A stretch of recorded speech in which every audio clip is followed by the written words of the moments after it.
നാം ദൈവത്തിന് എങ്ങനെയാണ് നന്ദി അർപ്പിക്കുന്നത്?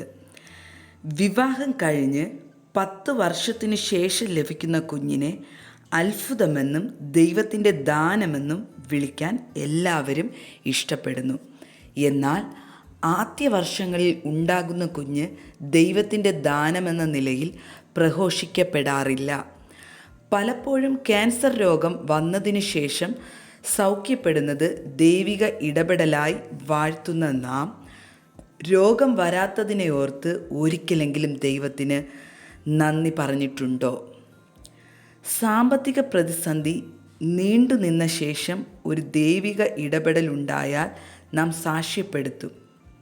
പക്ഷേ സാമ്പത്തിക പ്രതിസന്ധി ഉണ്ടാകാതെ അനുദിനം കാക്കുന്ന ദൈവത്തിൻ്റെ പരിപാലനത്തെ സൗകര്യപൂർവ്വം വിസ്മരിക്കുകയും ചെയ്യും. നാം നീണ്ട ഒരു യാത്രയിലായിരുന്നു എന്നിരിക്കട്ടെ. യാത്രയുടെ അവസാന സമയത്ത് കാറിന് മുൻപിൽ ഒരു മരം പിഴുതു വീഴുന്നു. തലനാരിഴയ്ക്ക് രക്ഷപ്പെടുന്നവർ ദൈവത്തിൻ്റെ അത്ഭുത പ്രവൃത്തിയെ പ്രഘോഷിക്കും. എന്നാൽ യാത്രയിൽ ഉടനീളം വഴിയിൽ മരങ്ങളുണ്ടായിരുന്നെന്നും അവയൊന്നും കാറിന് മുകളിൽ വീഴാതെ കാത്തത് ദൈവമാണെന്നും പലപ്പോഴും ആരും ഓർക്കാറില്ല.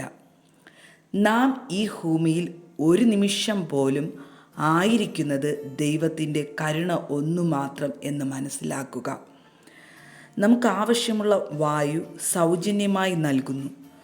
സൗരയുധങ്ങളെയും സകല ചരാചരങ്ങളെയും മനുഷ്യന് ജീവിക്കുവാൻ അനുകൂലമായ വിധത്തിൽ ക്രമീകരിക്കുന്നു. അനുനിമിഷവും നമ്മെ പരിപാലിച്ച് നന്മകൾ നൽകുന്ന ദൈവത്തിന് നന്ദി അർപ്പിച്ച് നമുക്ക് ഓരോ നിമിഷവും ജീവിക്കാം. ദൈവം എല്ലാവരെയും അനുഗ്രഹിക്കട്ടെ. ആമേൻ. God bless U.